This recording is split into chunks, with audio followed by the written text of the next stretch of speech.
Salutare, drăguților! Eu sunt Schivo și în sfârșit a venit momentul ăla pe care îl aștept de foarte mult timp, și anume să facem reveal-ul noi biciclete pe care mi-am cumpărat-o și de asemenea prima bicicletă pe care o cumpăr. Știți că v-am întrebat pe Instagram, am pus acele postări în care vă rugam, vă imploram să mă ajutați să aleg modelul bicicletei pe care o să-l cumpăr.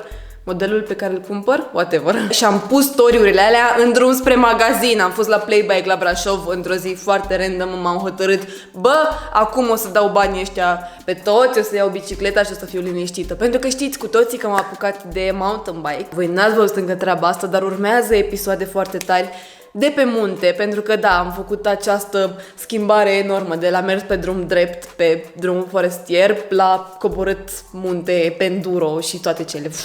What the fuck, girl? Așa că vă mulțumesc super mult că m-ați ajutat să iau această decizie de a cumpăra acea bicicletă și haideți să vedem ce am filmat eu pe la Brașov în timp ce eram acolo mega în pijamale, dar excited că mi-au un monstru.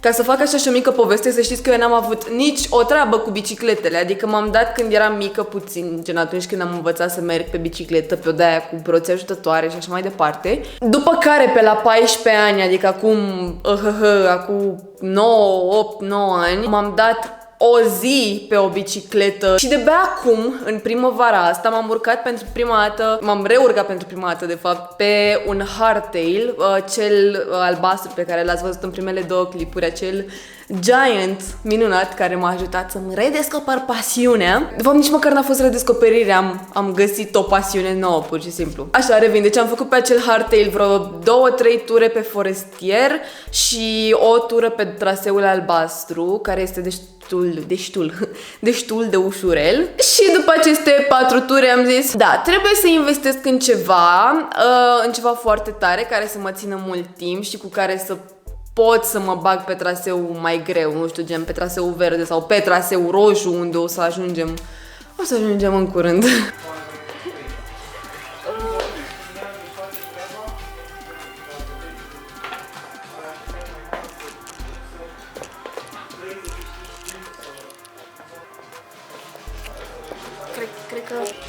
Cred că pe asta o vreau.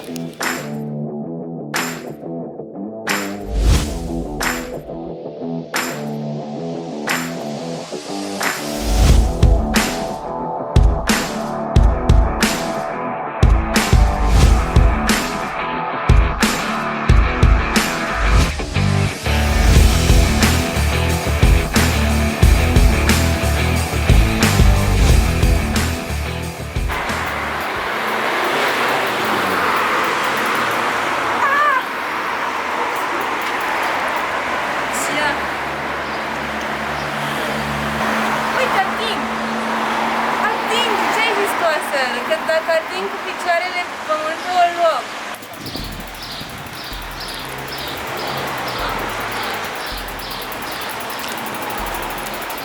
După mai bine de o lună de dat cu bicicleta asta absolut minunată, pe care deja o iubesc și face parte din mine, pot să spun că este fix ce-mi trebuie, răspunde la toate nevoile pe care le am. Mă duce foarte safe, știi? Adică am învățat să o controlez, să știu cum funcționează ea și așa mai departe. Și acum de fiecare dată când mă urc pe o altă bicicletă, chiar și așa să merg 3 metri, e mega ciudat pentru că m-am obișnuit cu ea, m-am obișnuit cu asta a mea. Inițial trebuia să iau Giantul ăla roșu pe care vi l-am arătat, adică aia ar fi fost prima mea opțiune, pentru că era și la un preț foarte bun, era destul de redusă, cu vreo 1000 de euro, cred, sau ceva de genul ăsta, și era și din carbon. Nu era toată, era cadru, mi se pare, din carbon și era, wow, nice, carbon la prețul ăsta. După care, cu o seară înainte să ajung acolo, la magazin, am mai avut puțin ajutor pe research pe aici pe acolo și am descoperit acest Mondraker la ei pe site, care era redus foarte mult și ăsta tot așa vreo 1000 de euro sau ceva mai bine de 1000 de euro, care nu avea carbon, dar era foarte bine echipat, era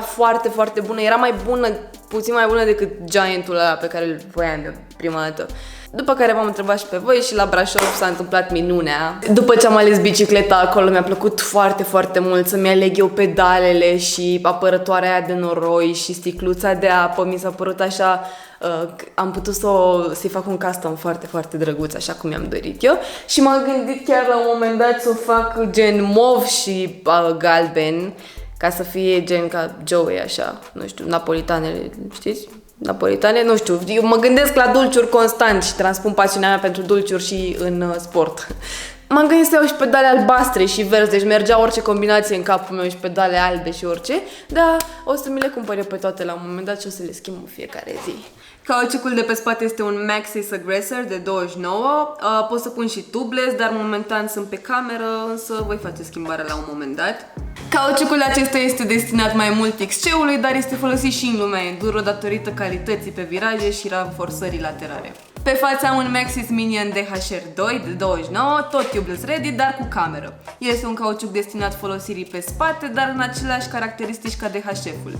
N-am înțeles în totalitate de ce, însă cei de la Mondraker au ales să pună pe față acest cauciuc și să țină agresorul pe spate. Pinioanele sunt SRAM Eagle PG 1210 de 12 viteze și am optat pentru varianta asta pentru că doresc să fac și cross country și enduro, nu doar downhill. Iar angrenajul este tot un SRAM SX Eagle Boost. Schimbătorul este un SRAM SX Eagle, un schimbător de performanță medie, rezistent, cu review-uri bune. Considerând că nu sunt cea mai profesionistă, nu voi schimba la fiecare 10 metri viteza, ca să am nevoie de una foarte durabilă, să zicem. Lanțul este tot din gama SRAM SX Eagle, cu Masterlink, n-am avut deloc probleme cu el până acum, n-a sărit deloc și stă la tensiunea potrivită și nici nu am reglajele făcute de după rotaj. Protectorul de cadru pe care l-am ales este un Azonic din neopren și își face treaba de minune. Pedalele sunt niște nuke-proof-uri Neutron Evo cu șuruburi de profil mediu și se înțeleg foarte bine cu Adidas și May 510, pe care îi iubesc. Dropper postul este un on-off Pija pe cablu, iar șaua Mondraker Foxy Custom Design și este foarte confortabilă, chiar dacă n-am cu ce să compar neapărat. Frânele sunt Shimano MT501 cu disc pe față de 203 mm, iar pe spate tot un Shimano MT501 cu 180 mm. Sunt frâne de categorie medie, spre jos să zicem, dar în condițiile în care mă dau eu, mă înțeleg foarte bine cu ele, sunt foarte relaxate, cu o cursă lungă și iertătoare. Pipa este un on-off Sulfur FG30, e o pipă foarte scurtă, iar în combinație cu roțile mele de 29 mi oferă puțin din ambele lumi. Are un răspuns mult mai rapid la manevrarea ghidonului și o capacitate superbă de a trece ușor peste obstacole. Ghidonul este un on-off Sulfur de 780 mm, dar l-am mai scurtat puțin deoarece era puțin cam lung pentru mine. Este făcut din aluminiu, iar profilul lui este mai mult destinat enduro-ului. Manșoanele sunt on-off, twin lock-on, dar probabil că în curând voi trece pe dead grip-uri de la DMR Bike. Cât despre furcă, este un monstru de la Fox, un 36 Rhythm Grip Boost cu o cursă de 160 mm, are foarte multe nivele de reglaj, de la rebound, la low speed compression și la high speed compression și permite ajustarea rapidă a setărilor. Amortizorul de pe spate este un Fox Float DPS cu 3 poziții cu o cursă de 205 mm, versiunea Evolve. Cele 3 setări de pe această suspensie îmi permit să schimb în orice moment modul în care aceasta lucrează, de la foarte soft la suspensie închisă care nu mai lucrează aproape deloc. Cadrul este mărimea S și este un Foxy Stealth Alloy cu sistemul Zero Suspension. Jantele sunt niște MDK-uri EP1 de 29, iar butucii sunt MDK Pro 2 și cliccă e foarte, foarte drăguț.